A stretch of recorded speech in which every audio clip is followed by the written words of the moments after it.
विद्या विकास प्रतिष्ठान सन 2024 चा आदर्श संस्थाचालक पुरस्कार म्हणून सरांना प्रदान करण्यात आलेला आहे। पुन्हा एकदा जोरदार सर्वांनी टाळ्या।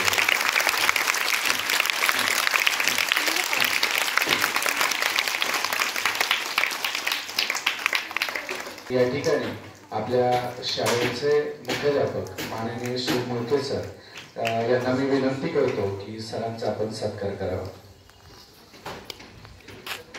सर्व शिक्षकांनी वरती राहा कृपया करून।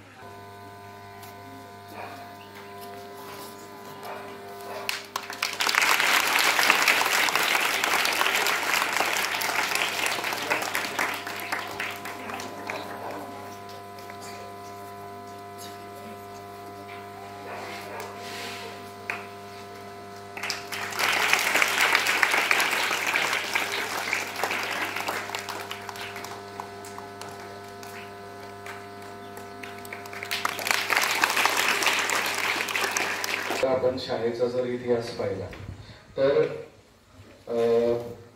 आकुर्डी गावामध्ये असणारी शाळा, त्यानंतर फक्त या ठिकाणी 6 विद्यार्थी तुमच्यासारखे होते। 6 म्हणजे कळतात 36 विद्यार्थी त्यावर या ठिकाणी आलेली शाळा। आणि नक्कीच या ठिकाणी ज्याप्रमाणे या सगळ्या गोष्टींसाठी एक व्यक्ती कारणीभूत होती, परंतु या जरी सरांनी या ठिकाणी शाळा आणली असेल तरी एका व्यक्तीचं नाव असं आहे की त्या व्यक्तीचं नाव घेतल्याशिवाय आज आपण हा फुलवलेला जो वड आहे तो पूर्णत्वात जाणार नाही। त्या म्हणजे श्रीमती जाधव मॅडम। त्यानंतर या ठिकाणी आल्यानंतर 2009 नंतर हे सर्व तुम्ही आज नंदनवन पाहताय, मुलं पाहताय, हे सर्वांच्या म्हणजे या ठिकाणी जाधव मॅडम असतील, त्यानंतर आपल्या काळे मॅडम असतील आणि चव्हाण सर असतील, या तिघांनी मिळून हे तुम्ही आज हे या ठिकाणी बसला आहात हे सर्व फुलवण्याचं काम यांनी केलेलं आहे। आणि या अनुषंगाने पुढे जाऊन सरांनी प्रत्येक गोष्ट शिक्षक म्हणण्याच्या पलीकडे सरांनी जो खडतर प्रवास केलेला आहे। सर ज्यावेळी सोलापूरवरून इथं आले म्हणजे प्रत्येक वेळी ते आम्हाला उदाहरण देतात आणि उदाहरण देत असताना ते प्रत्येक वेळी सांगायचे की जे आमच्या पिढीला मिळालेलं आहे ते डायरेक्ट भेटलेलं आहे। म्हणजे एखादं प्रोडक्ट तयार होतं, त्यामध्ये कमांड दिली जाते आणि ते भेटलेलं प्रोडक्ट पुढे असतं। परंतु जर आपण एखाद्या कुंभाराला म्हणा किंवा एखाद्या मूर्तिकाराला म्हणा, ज्या पद्धतीने ती घडत आलेल्या नाहीयेत। सरांनी ज्यावेळी पुण्यामध्ये आले म्हणजे त्यांच्या सांगण्यातून त्यावेळी त्यांनी टेल्कोमध्ये प्रथमतः काम केलं, त्यानंतर शाळेमध्ये जॉईन झाले। शाळेमध्ये जॉईन झाल्यानंतर त्या ठिकाणी त्यांनी शिक्षक प्लस शिपाई हे दोन्ही काम केली। आज शिपाई जर म्हटलं तर आपल्याला राग येतो किंवा असं का म्हणतात हा प्रश्न आपल्याला पडतो, परंतु स्वतः त्या ठिकाणी अनुभवत असताना त्या शाळेमध्ये पुन्हा नाईट ड्युटी पण केली। बरं, संस्थेमध्ये हजारो विद्यार्थी असताना पुन्हा त्यावर काम करणं हे सोपं आहे, परंतु नवीन ठिकाणी जाणं, त्या ठिकाणी अवघ्या काही विद्यार्थ्यांपासून पुन्हा जर बेचे काम किंवा बेचे पाढे चालू जर करायचे असेल तर ते थोडं अवघड होतं। परंतु सरांनी तेथे देखील न डगमगता न पाठीमागे पाहता पुन्हा नव्यानं सर्व काही चालू केलं। आणि नक्कीच या ठिकाणी नव्यानेच त्यावेळी 2010 साली आपले मुळके सर त्या ठिकाणी जॉईन झाले आणि या सगळ्या गोष्टींना चक्र हळूहळू हळूहळू पुढे चालू होत राहील आणि पुढे जाऊन सर मुख्याध्यापक झाले। आणि आज आपण पाहतोय की आपला या ठिकाणी म्हणजे जी 4थी पर्यंतची आपली शाळा होती ती आज 7वी पर्यंत आणि उत्कृष्ट 7वी पर्यंत मुलं या ठिकाणी थांबतायत, काम करतायत। विद्यार्थ्यांचा या ठिकाणी पट वाढतं. सर्व श्रेय या ठिकाणी आज आपण चव्हाण सरांना, त्यानंतर या ठिकाणी उपस्थित अशा गाडे मॅडम आणि मोके सर यांना.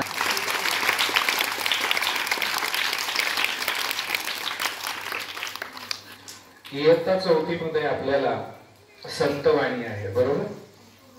संतवाणीमध्ये आपल्याला सांगितलंय की त्या ठिकाणी संत 3 आहेत. कोण कोण सांगेल, कोण कोणते?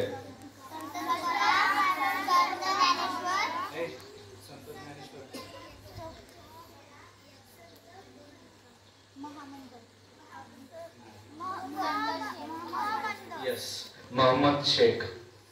काल चाचांचं ज्यावेळी नाव घेतलं त्यावेळी मला संत मोहम्मद शेख यांचं नाव आठवलं की यामध्ये त्यांनी असं लिहिलंय की ज्या पद्धतीने आपण फणसाचं झाड असतं आणि फणस पाहिल्यानंतर त्याचा वरचा जो भाग असतो तो कसा असतो, कसा असतो, काटेरी असतो, आणि आतमधला गर कसा असतो रे, बरोबर की नाही. तसं या ठिकाणी आपल्या चव्हाण सरांचा देखील स्वभाव आहे. काल उल्लेख करताना त्या ठिकाणी एका व्यक्तीने उल्लेख करा की बाबा आम्हाला यांची भीती वाटते का, आणि आपण सर्व कोर्टात जातो. असं म्हणतात की हॉस्पिटलची पायरी आणि कोर्टाची पायरी शहाण्याने चढू नये, बरोबर की नाही. परंतु सर त्याहून पलीकडे, त्यांनी फक्त कोर्टाचीच पायरी चढली नाही तर त्या ठिकाणी वकिलाची कॉलर देखील धरली.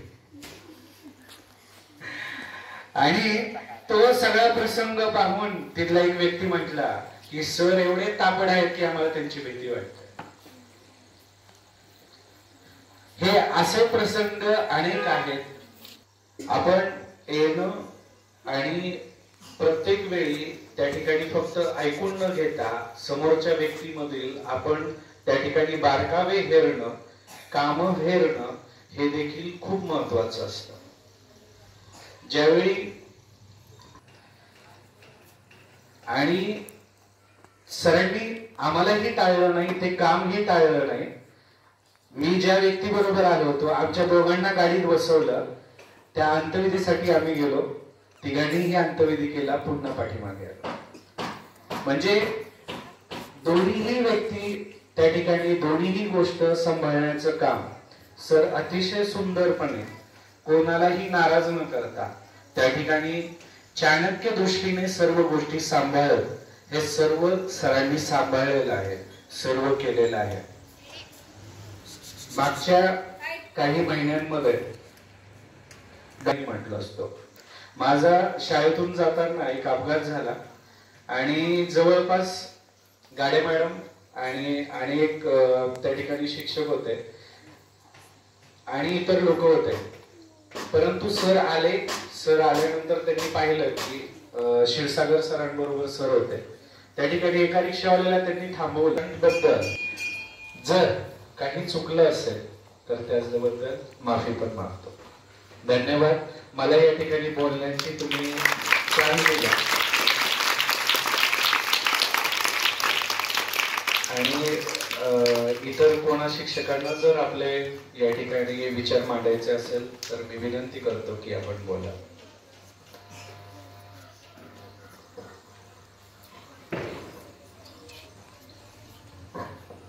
सरांना जो पुरस्कार मिळालाय त्याच्याबद्दल सरांचं खूप खूप अभिनंदन.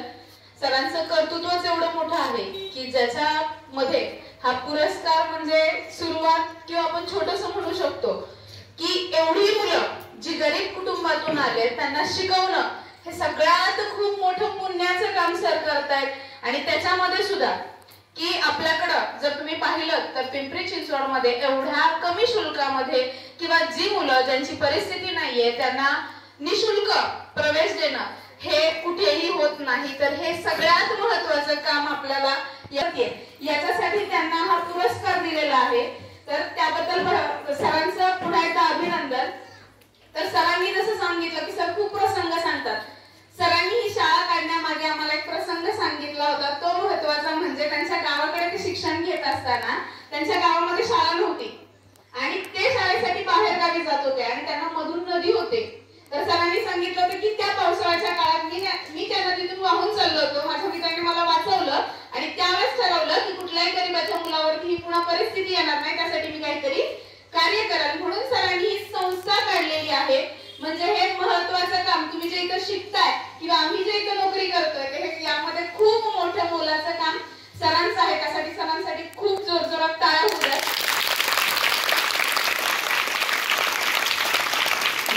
आणि मी काही जास्त सांगणार नाही कारण की मी वयानं खूप लहान आहे. एवढ्या सगळ्या गोष्टी नाहीत, अनुभव आहेत. त्या दिवशी सरांनी सांगितलं की सरांनी खूप कडक आहे पण आतमध्ये गोड पाणी आहे आणि खोबरंही आहे. तसा सरांचा स्वभाव आहे. जरी वरून दिसत असले तरी सर खूप प्रेमळ आहेत. याचा मी स्वतः अनुभव घेतलेला आहे. त्याच्यामुळे ह्या गोष्टी ज्या आहेत संस्था चालक म्हणून तर म्हणजे कधीच आम्हाला तर नाही अनुभव आलेला की सर संस्था चालक म्हणून फक्त हे करतायत. अगदी कुटुंबाप्रमाणे. आणि खरंच सरांच्या या मोलाच्या कार्यामागे घरी ज्या मॅडम आहेत ना त्यांचंही एकदा मला कौतुक करावं वाटतं कारण की मी त्यांचा खूप जवळून अनुभव घेतलेला आहे. आपल्या संस्थेच्या अध्यक्षा माननीय सौ वंदना चव्हाण मॅडम यांच्यासाठी सुद्धा एकदा जोरदार टाळ्या होत आहेत. त्यांच्यामुळे तर बाहेर कार्य करतायत आणि ते घर सांभाळतायत. एवढ्या संस्थेच्या संस्थापक आहेत सर आणि त्याबरोबर त्या मॅडम अध्यक्ष आहेत. पण कुठेही तुम्हाला जर घरी गेलात तर कधीच दिसणार नाही की आपण त्याच्या संस्थेमध्ये काम करतो. आपण कुटुंबामध्ये जाऊन जसं आपल्याला पाहुणचार उत्तम रीतीने मिळतो हा खूप वेळा अनुभव घेतलेला आहे. तर पुन्हा एकदा तुमचं खूप खूप अभिनंदन. आपण हा कार्यक्रम जो ठेवलेला आहे की आदर्श संस्था चालक. मी तर म्हणेन फक्त आदर्श संस्था चालक नाहीये तर बरेचसे त्यांच्याकडून आदर्श घेण्यासारखे गुण आहेत. आपल्या संस्थेचं नावही सगळ्यांना माहिती आहे बघा. बालवाडीच्या संस्थेचं नाव कोण सांगेल रे? संगम शिक्षण. बालवाडीच्या संस्थेचं नाव मग हे कोणाचं माहिती नाव तुम्हाला? ज्ञानदेव. ज्ञानदेव कोणाचं नाव माहितीये? कोणाला माहिती? कोण सांगू शकत? नाही माहिती. मग ते मी सांगते तुम्हाला. आपल्या संस्थेचे अध्यक्ष आहे की नाही, आज आपण ज्यांना पुरस्कार देतो त्यांचं नाव आहे दिलीप चव्हाण सर, आहे की नाही. आणि त्यांच्या वडिलांचं नाव ज्ञानदेव आहे. काय नाव? ज्ञानदेव. बघा आजकाल आपण कित्येक उदाहरणं ऐकतो की मुलं काय करतात, वडिलांना शिव्या देतात, बरोबर आहे का, घराबाहेर काढतात. ऐकतात का तुम्ही उदाहरण असे? आईला घराबाहेर काढतात, गावाकडे जाऊन राहा म्हणतात, आहे की नाही. आणि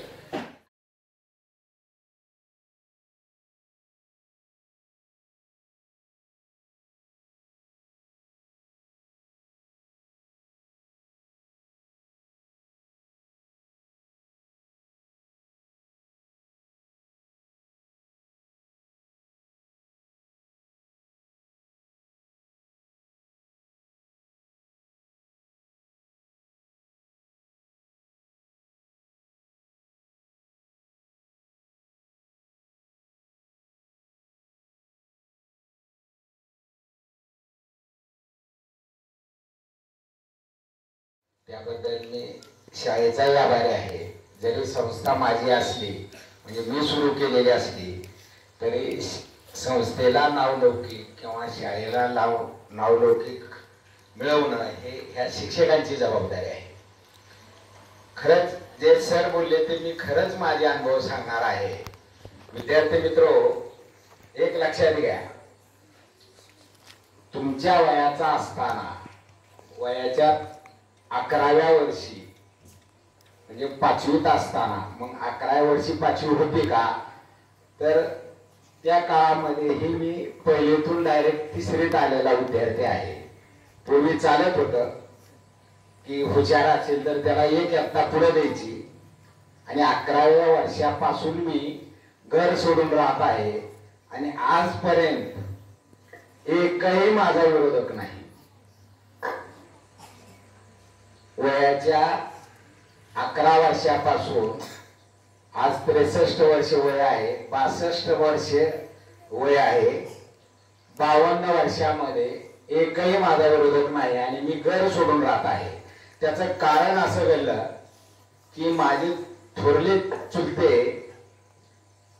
मी हे का तुम्हाला सांगतो ते लक्षात घ्या. परिस्थिती अतिशय चांगली आमची, अतिशय म्हणजे जवळजवळ तालुक्यामध्ये आमच्या इतके श्रीमंत माणूस कोण नाही. 400 एकर जमीन, प्रत्येकाला 100 एकर जमीन, पण एकही आमच्या चव्हाण कुटुंबामध्ये एकही जण शिकलेला नाही.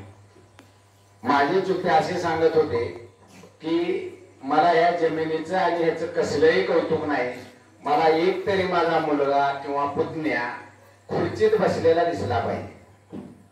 आणि याची मी खुणगात वयाच्या 11व्या वर्षी बांधली.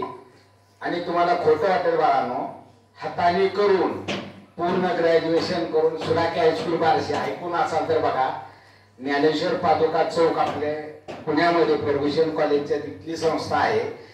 त्या संस्थेमध्ये सहजासहजी प्रवेश मिळत नव्हता. म्हणजे त्याही वर्षी म्हणजे 75 साली 74-75 सालापासून मी बार्शीला शिकत होतो. आणि त्यावेळेस प्रवेश मिळत नव्हता, कारण त्यावेळेस मेरिट लिस्ट असायची. मेरिट लिस्ट म्हणजे माहितीये का, जे 10वीला विद्यार्थी येत असतात, जर ती फक्त मेरिटची शाळा असायची आणि तिथं प्रवेश मिळत नव्हता. पण नशिबाने मला प्रवेश मिळाला.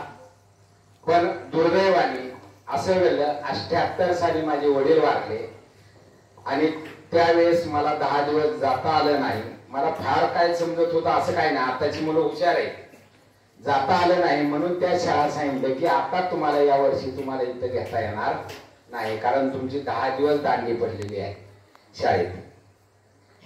काय करावं काय सुचत नव्हतं. हरकत नाही, मग गावाजवळच्या शाळेमध्ये प्रवेश घेतला. आणि तो आपल्या शाळेत येतो, प्रभाकर डाकले म्हणून माझ्या समोर राहणारा एक माझाच मित्र आहे, तो आपल्या शाळेत पण येतो. आणि जे नागरवजे सरांनी सांगितलं तेच खरं घडलं. पावसाळ्याच्या दिवसामध्ये वरून एक तलाव फुटला, कुंजीर मॅडमने सांगितलं. आणि आम्ही जवळजवळ 35 ते 40 विद्यार्थी त्या गावावरून आम्ही चालत जात होतो. अंतर होतं 7 किलोमीटर जाणं आणि 7 किलोमीटर येणं. आणि ती वरून एक शेतकरी ओरडत आला की तुम्ही लवकर जावा, नसेल तर वरून पाण्याचा लोट येणार आहे, वरचा पाझर तलाव फुटलेला आहे. पण फार काय समज कोणाला असणार नाही.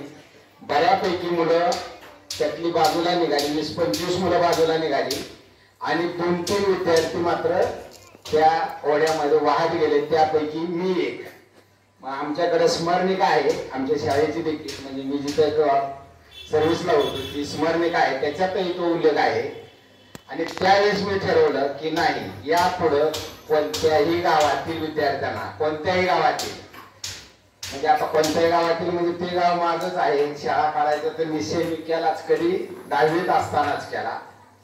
विद्यार्थी मित्र, मी तुम्हाला अति सांगतोय असं वाटत असेल, तुम्ही जर आज तुमच्या मनामध्ये खुणगाड बांधली, असं ठरवलेलं होतं की एकही पैसा घरून न आणता, घरची परिस्थिती जरी चांगली असली तरी आपण एकही पैसा न आणता आपण काय करू शकतो हे मला पाहायचं होतं.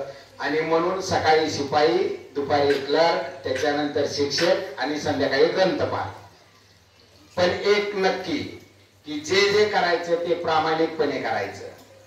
आणि त्या प्रामाणिकची पावती मला अशी मिळाली. 88 साली शाळेत लागलो, माळे साहेब आपल्याकडे येतात, पीपी माळे, ते शिक्षणाधिकारी, उपशिक्षणाधिकारी होते. आणि ती चक्रपाणी वसाहत भोसरीमध्ये राहत होते. गोदावरी हायस्कूल खंडोबा माळावर आहे, ज्ञान प्रबोधिनी, न्यू इंग्लिश स्कूल आणि माटे, हे या शाळाच्या अनुदानावर आणण्यासाठी ते इन्स्पेक्शन करत होते. आणि योगायोगाने पहिल्यांदा मी पाहिल्यानंतर 88 साली त्यांना पाहिल्यानंतर मी म्हणलं, सर तुम्ही मला शिकवायला होता सुलाके हायस्कूलला, सुलाके हायस्कूलला मला ते शिकवायला होते. ती अजूनही मी ती गोष्ट लक्षात ठेवून मी त्यांच्याशी आजही वागतोय. किती साली 76-77 साली ते मला शिकवायला होते. त्याच्यानंतर शाळा इन्स्पेक्शन केली, तो रिपोर्ट पण माझ्याकडे आहे 88 सालचा. मी म्हणलं, सर मला दुसरीकडे कुठेतरी नोकरी लावा, कारण मला इथं 210 रुपये पगार आहे, 7 रुपये रोज, काय करायचं काय नाही. तर त्या साहेबांनी मला असं सांगितलं की तुम्ही काही चिंता करू नका, मी जे आज आलेलो आहे या शाळेच्या शिक्षकाला पगार देण्यासाठीच आलेलो आहे. आता त्या काळात काय मलाही माहित नव्हतं अनुदान होणं आणि शाळेचे इन्स्पेक्शन होणं 2 महिन्यामध्ये तुम्हाला 100% पगार मिळत आणि योगायोगाने असे नशिबाने साथ दिली. टाइम टेबलचा पगार होता, वाईट काहीच गोष्ट नव्हती, नक्कीच चांगलं होतं. आणि मी ठरवलं की आता त्या संस्थापकाच्या मागे लागल्यानंतर अतिशय संस्थापक चांगले आमचे माटे दाम्पत्य अतिशय म्हणजे प्रेमळ दाम्पत्य. पुढे काय घडलं प्रसंगाने जे घडलं त्याच्यात त्यांची काही चूक नाही. वेळ वाईट आल्यानंतर तुम्ही काय करू शकत नाही. त्यांनी मला असं मी त्यांना असं सांगितलं, मॅडम मी माझ्या गावामध्ये शाळा काढण्यासाठी तुम्हाला मी काय काय मदत करू. तर त्यांनी की तू असेल तर मी नाही, मी असेल तर तो नाही, असं करता करता गावात 3 मीटिंग झाल्या. हे काही जमलं नाही. 90 सालापासून गावाच्या की मला पगार त्यावेळेस 1100चा 1200 रुपये झालेला होता, पण त्यांना मात्र 1500 रुपये पगार मी करत होतो. तर योगायोगाने असं झालं की ती शाळा ती ग्रँटेबल झाली, अतिशय छान सुरू झालं. नीतीला काही गोष्टी या मान्य नसतात, त्याच्यानंतर काही क्लॅशेस झाले, पण आजही मी त्या संस्थापकाविषयी आजच्या तागायत कधीही वाईट बोललेलो नाही. त्याचं कारण की त्यांच्याचमुळे आपण पुण्यात आलेलो आहोत आणि आमची शाळा ग्रँटेबल झाली. आणि तुमच्या माहितीसाठी सांगतो, तेव्हापासून हे शिक्षणाधिकारी आणि आम्ही मिळूनच आहोत. 77 साली शिकवायला होते, त्याच्यानंतर 88 साली इन्स्पेक्शन केलं. आज त्यांना हा जो संघर्ष आहे, 92 साली मी या पिंपरी चिंचवड मध्ये 4 हायस्कूल काढली मॅडम. 4 हायस्कूल, बुमकर वस्तीला एक काढलं, जांभेला एक काढलं, वालेकरवाडीला मी एक काढलं आणि रावेतला एक हायस्कूल काढलं. दुर्दैव कधी कधी असं असेल की ज्या माणसाला की नोबेल एज्युकेशन सोसायटी, श्रीरंगाप्पा बारणेची शाळा, हनुमंत भोसलेची वसंतदादा शाळा, एका वेळेस ज्या माणसाला मी काम दिलं होतं त्या काळात ते आजही पैसे आलेले नाहीत आणि त्या शाळाही मिळाल्या नाहीत. मला 3-3 वर्षांनी त्या शाळा बंद कराव्या लागल्या. 93ला ती शाळा काढली, पण त्या संस्थेची. पण एक मात्र मला अशी हुरहुर होती की जरी आपल्याला या शाळेचं माहिती असेल तर आपली म्हणून काही संस्था नाही, आपली शाळा नाही. मला ते आमच्या मोर्या शिक्षण संस्थेवाले त्यावेळी सांगत होते, सर आम्ही पाहिजे ती मदत करू, तुम्ही सगळं देताय, पण तुमची शाळा चालू करा. म्हणलं नाही, या गावगाड्यामध्ये आपली शाळा असेल तर नवीन प्रॉब्लेम येतील. काहीतरी पर्याय सांगायला असावा. ही संस्था माझी ऐकते, ऐकत नाही. आणि म्हणून 4 हायस्कूल फेल गेल्यानंतर तेव्हापासून शाळा काढणे हे माझ्या म्हणजे बांधलेली खुणगाठ होती. आणि योगायोगाने नंतर ही पांढरकर भाऊंची शाळा, गाडे मॅडमला माहिती आहे, पांढरकर भाऊंची शाळा. आणि सहज त्यांनी चिंचोडे सर आता हयात नाहीत आमचे जोडीदार, त्यांनी सांगितलं की समान म्हणून कोणतरी एक व्यक्ती आहे, त्याला शाळेमधले बऱ्यापैकी माहिती आहे, तर तो ट्रान्सफर करणार आहे, सगळं करणार आहे. सर माझा हातोडा, सर माझा हातोडा द्या, सर माझा हातोडा द्या, ही त्यांची सांगण्याचं तात्पर्य. आल्यानंतर त्या कधीही असं ऍक्टिव्हिटीज करताना स्वतः ढोल वाजवणार, स्वतः आता तुमचा कधी हे नाही आला. सांगण्याचं तात्पर्य काय, जर का तुम्ही एखादी गोष्ट जिद्दी न केली तर निश्चित होते. हे तुमच्या डोळ्यासमोर माझं उदाहरण आहे. आणि जे मुंबईचे मुख्याध्यापक हे परवा जे बोलले त्याचं कारण असं घडलं होतं. माझं ज्यावेळेस कोर्ट मॅटर सुरू होतं तेव्हा सुनील दिघे म्हणून महाराष्ट्र राज्य माध्यमिक शाळा संहिता 19 लोक दारू पिण्यासाठी दुकानात जातात किंवा सफरचंदवाले दारोदार फिरतात, घ्या तुम्ही तिथं जाऊन करता. सांगण्याचं तात्पर्य लोकांना आज चांगलं आणि वाईट ह्यातला अजिबात फरक कळत नाही. कोल्हते मॅडम साठी सांगतो, तुम्ही आता हे 2-1 वर्ष झाला असाल, मी हे चांगले काय वाईट आहे ह्याच्याशी माझं काय घेणं देणं नाही. पण सत्य मी किमान 1300 वेळा मुंबईला माझ्या हायकोर्टासाठी गेलो. किती? 1300. एक वेळा ते असं म्हणायला लागले सगळेच की सर ते काल जज जे होते ते इनुगरे जज, त्या पत्रिकेत नाव आहे बघा, ते जज, त्याच्यानंतर हे शिक्षणाधिकारी माळे साहेब पुण्याला होते, ते माझ्या ह्या विकेटच्या वेळेस होते. आणि आमचे थट्टे साहेब वारले, आता ते कोरोनामध्ये वारले. हे तिघं मी माझ्या गाडीत घेऊन जात होतो आणि ही तिघही सांगायची की निकाल तुमच्या विरोधात लागेल. काय सांगत होते? हे का मी सांगतोय लागा, कशासाठी सांगतो ह्याच लक्षात ठेवा की कोणते असलं तरी सांगत होतो सर मी आता सांगतो माझं नाव डी चव्हाण आहे, डी चव्हाण, दिलीप ज्ञानदेव चव्हाण. जर माझा पहिला वापर कुणी केला तर तो डिमांड राहत आहे. डी चव्हाणचा अर्थ डिमांड राहत आहे, डी चेक. दुसरा असेल तर तो डोकेदुखी आहे, दुसऱ्याचा अर्थ डोकेदुखी. हे मी काय तुम्हाला समजाय का, तुम्ही काय ठरवायचं ते ठरवा. आता काय वेळेस तुम्हाला दुसऱ्याचाही वापर करावा लागतो, पण मी आजच्या तारखेपर्यंत पहिलाच वापर करतो. जर का डी वटला पाहिजे अशी आपली धारणा, मी त्यांना तिघांनाही सांगितलं सर आपलं चॅलेंज आहे, जर का माझा निकाल माझ्या विरोधात गेला आणि जर मला पेन्शन मिळाली नाही तर देव आणि अस्तित्व आणि सत्य ही गोष्टच कधी काल्पनिक असेल. लोकांचा त्याच्यावरचा सत्यावरचा विश्वास कधीही राहणार नाही. म्हणून तरी किमान मला न्याय द्यावा लागेल. विद्यार्थी मित्र हो, आज मला कधी झालेली नाही, एकही दिवस सेवा माझी ब्रेक झाली नाही. 88 ते 2017 पर्यंत 29 वर्षे सेवा ही हायकोर्टाने मान्य केली, तो पगार माझा मान्य केला आणि पेन्शन मला मान्य केली. ज्याला आई बाप नाही तो ड्रायव्हर, आणि ज्या घरी मी राहत होतो त्यांच्या वडिलांचं ब्रेन ट्यूमरने ऑपरेशन झालं, ते वारले आणि त्यांना 6 मुली. आजच्या त्या 6 मुलींचे फोटो आहेत. फक्त खानावर खाणारा माणूस मी. त्यांच्याकडे एक म्हातारी होती, ती वारली, आत्या त्याला म्हणायची सगळी. ती फक्त म्हणायचं नाही माझं पोरगा जोपर्यंत मला म्हणत नाही ह्या पोरींची लग्न तोपर्यंत मी करणार नाही. आणि या व्यापारी माझं नशीब चांगलं असेल, त्या 6 मुलींची लग्न केली.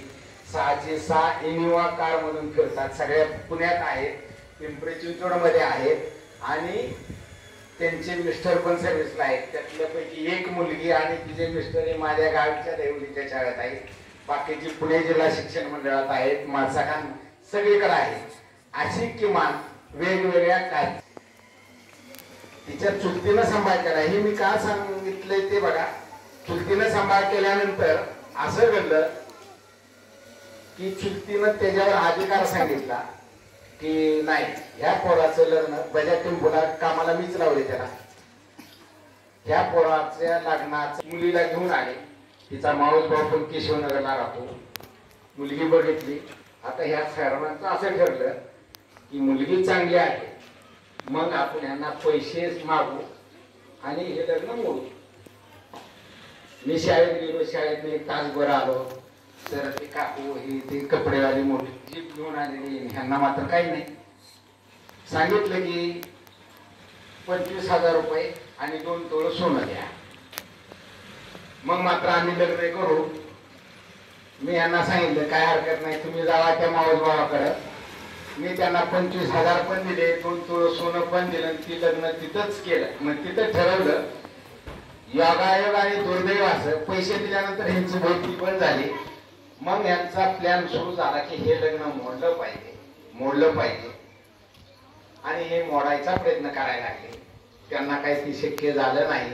दरम्यानच्या काळामध्ये क्रिकेटवर पाथर्डी प्रकरण असं झालं, क्रिकेटच्या मॅच चालू होत्या, ही रंगारी समाजाची लोक, आणि तिथं भांडण लागल्यानंतर ह्यांनी फक्त स्टंप असं धरले होते त्या पोरांनी. यापैकी 2 माणसं अशी गेली, ते स्टंप त्याच्या पोटात घुसले. त्याच्या लग्नाला ज्यांनी विरोध केला ते लग्न आजही ते तुरुंगात आहेत, आजही. त्याच्यानंतर जे राहिलेली लोक आली त्यांनी गोंधळ घालायचा ठरवला. मला कळत होतं ना की ह्या त्या लग्नात गोंधळ घालू.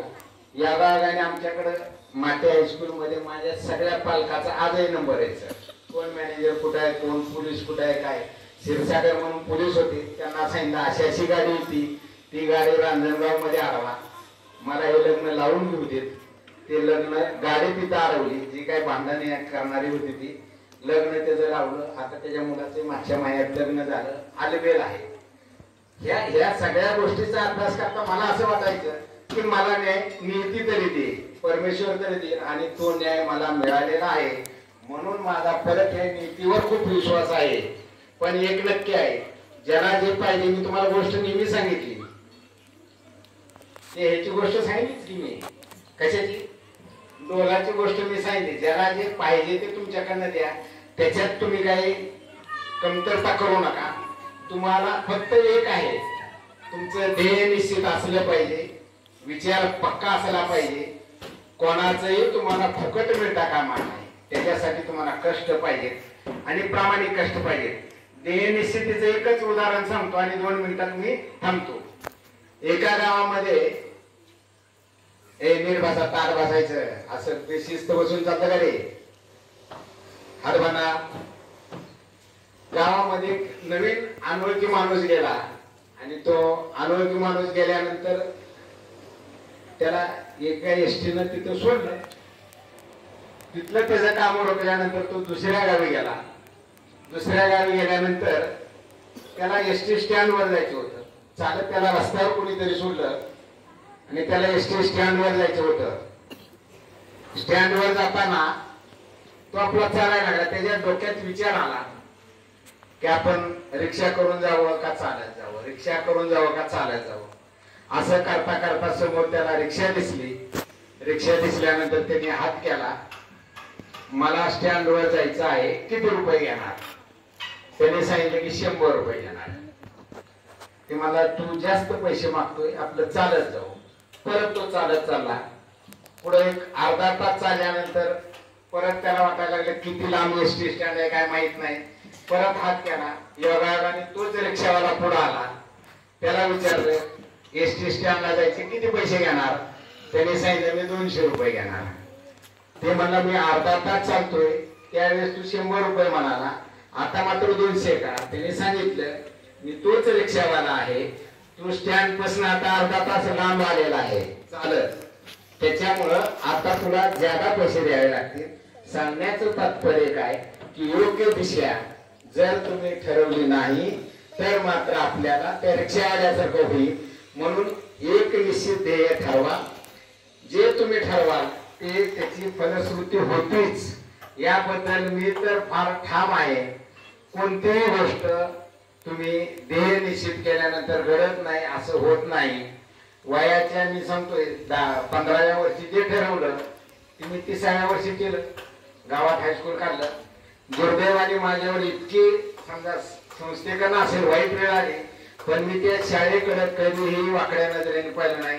34 वर्ष ती शाळा कार्यरत आहे. त्यापैकी आता त्यातली 2 मुलं मंत्रालयात कामाला आहेत आणि ते असं सांगतात की सर तुम्ही तिथं शाळा काढल्यामुळं काही शिक्षक झाले, काही मिलिटरीमध्ये गेले, काही वेगवेगळ्या नोकरी लागली. त्यातली 2 मंत्रालयात जाताना माझ्याकडे येतात, म्हणतात सर मंत्रालयातले काही काम असेल आमच्यासारखं तर सांगा. सांगण्याचा हेतू काय, पण तुमचा हेतू हा साफ असला पाहिजे, प्रामाणिक असला पाहिजे. एवढंच मी या निमित्ताने सांगेन. संस्थाविषयी मॅडम विशेष म्हणजे किमान माझा 200 पेक्षा जास्त संस्थेशी संपर्क आहे. किमान कुठल्याही संस्थेची माझा संपर्क आहे. बऱ्यापैकी काम हे संस्थेचं कसं चालतंय मला माहिती आहे, पण कमर्शियल मला हे करायचंच नव्हतं किंवा या शाळेतून फार उत्पन्न यावं आणि माझं चाललं पाहिजे असा माझा कधी हेतू नव्हता. फक्त शाळा काढणे आणि त्याचे मी कधी असं म्हटलेलं आठवत नाही मला की पैसे नसेल तर हाकलून घ्या. पैशासाठी मुलगा परत गेला नाही पाहिजे ही एक आपली धारणा आहे. तुम्ही योग्य पद्धतीनं ज्ञानार्जन करताय.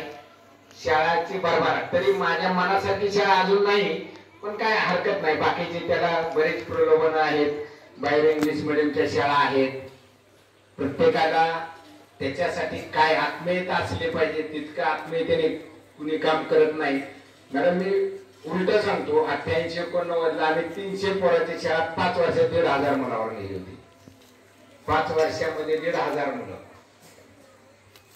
अर्थात तो का इंग्लिश मिडियमचा नव्हता, आता इंग्लिश मिडियमचा आहे. आता काल ते आपले पाहुणे ते केशव बऱ्याच ग्रँटेबल शाळेमध्ये आता 5वी ते 10वीची मुलं 100च आहेत. त्या मानाने तुमचं परिश्रम छान आहे. अजूनही तुम्ही जे मला पाहिजे त्या पद्धतीनं तुम्ही प्रयत्न कराल अशी अपेक्षा व्यक्त करतो. माझा सन्मान केला तुम्ही. घरचा सन्मान हा सगळ्यात मोठा असतो. त्याची किंमत तुम्हाला पैशात किंवा ह्याच्यामध्ये करता येत नाही. म्हणून मी परत तुम्हाला एकदा शुभेच्छा देतो. वेगवेगळे उपक्रम राबवत चला. उद्यापासून तुम्हाला ते प्रयोगासाठी एक गाडी येणार आहे की जे विद्यार्थ्यांना ते गाडीतच प्रयोग दाखवणार आहेत.